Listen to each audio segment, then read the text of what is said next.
o Brasil? Tu acha que o Brasil vai dar uma melhorada aí? O que você está achando do cenário Vamos lá. hoje? O Brasil tem o copo meio cheio e o copo meio vazio. O que é o copo meio cheio? É difícil ser pessimista com o longo prazo do Brasil, porque nós temos 2 segmentos que vão aumentar muito o volume de produção nos próximos 10, 20 anos, que é o agronegócio. Eu tenho estudado bastante isso e quanto mais eu estudo, mais eu fico impressionado com o que a gente fez e com as potencialidades futuras. Legal. Né? Eu brinco que tem 2 tipos de investimento. Aquele quanto mais você estuda, mais pessimista você fica, e aquele quanto mais você otimista você fica. E o agronegócio é desse. Quanto mais eu estudo, mais otimista eu fico. E o petróleo, a produção de petróleo deve crescer no mínimo 30% até o final da década, um petróleo de altíssima qualidade, margem alta, que é o pré-sal. Isso aqui deve representar juntos uns 35%, 40% do PIB. Então você tem uma parte relevante do PIB crescendo de maneira significativa e esse dinheiro vai entrar na economia. Queira ou não queira, né? Vai entrar. O fazendeiro ele vai comprar seu apartamento lá em Balneário Camboriú, vai comprar uma casa, vai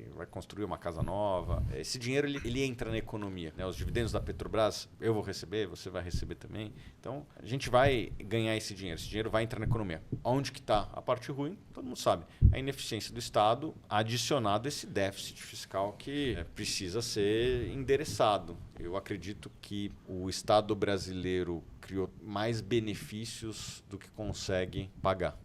Tentou-se consertar parte disso aumentando impostos, mas eu acho que não está sendo bom nem para quem aumenta, porque vocês devem ter visto as viralizações que ocorreram. 2 bilhões de impressões de memes do nosso ministro. E ele é uma pessoa como a gente. Assim. Acho que é chato, o cara tem família, tem amigos. Ele Você vê que desde então a discussão de novos impostos ela tem se reduzido. Parou um pouco isso. Aceleraram muito isso no início. Porque aceleraram muito também o gasto. Né? A PEC da transição, eu falava na época, e eu acho que eu fui até conservador. Eu falo que foi um dos maiores erros do Brasil nos últimos 10 anos e eu acho que eu fui conservador nessa afirmação. Sim. Porque esse déficit vai bater na dívida pública e vai ser a gente e os nossos filhos que vão pagar. Não você, porque você está morando fora, mas de vez em quando. Mas para os que ficam...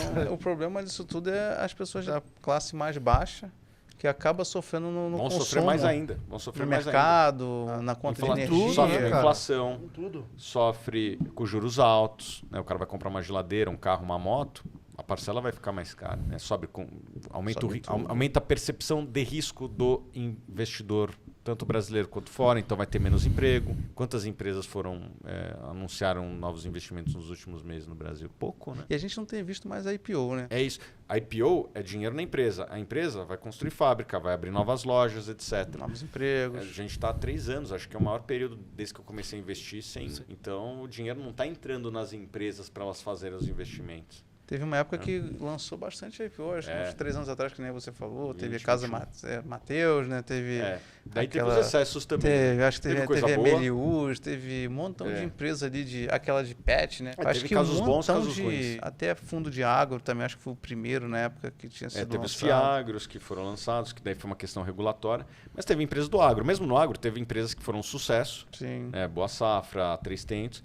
E teve uma que fez, como é que se fala? Teve recuperação judicial essa semana, né? Então, mas normal, acho que o capitalismo é assim, né?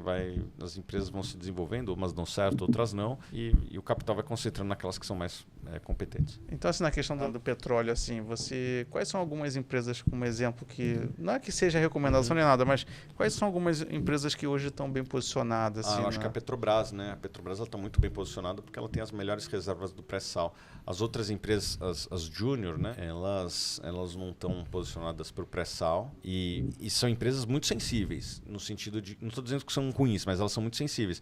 Porque às vezes você pega uma plataforma da Petrobras, e a Petrobras tem 30, 40 plataformas, produz o mesmo que a empresa inteira. Então, se a Petrobras desliga para manutenção uma plataforma, beleza, para ela não muda tanto. Muito. Mas para uma pequena, assim, a receita cai no abismo. Por exemplo, aquela PetroRio. A PetroRio, ela deu uma ascendência boa, mas ela também depende de alguns campos que tem que ceder e tal. Eu acho que ela enfrentou um pouco de dificuldade, eu acho que é com o IBAMA, né? Sim, eu confesso que essa eu não conheço tantos detalhes, eu conheço mais algumas outras. Mas é exatamente isso que eu estou falando, né? Existe uma certa dependência. Então, por incrível que pareça, se eu tivesse uma empresa Petrobras e uma Junior no portfólio, eu teria mais Petrobras e menos da Júnior, justamente por isso, porque é um interruptor, assim, o poço dessas empresas, assim, tipo, ou tá ligado ou tá desligado. E isso aí aumenta o risco do investidor. Imagina, você cai exposto, 30%, 40% a produção no trimestre porque deu um problema técnico. Isso acontece. E às vezes ela só tem isso ou uma outra, né? Exatamente. Tá todo o giro aportado. Eu não acho que isso é necessariamente ruim, né? O pessoal fala, não compra o fundo monoativo, não compra empresa. Não, isso aqui você calibra na exposição. Sim. É uma empresa mais arriscada? Talvez seja. Em vez de ter 10%, você vai ter 2%, 3%. Diminui um pouco, né?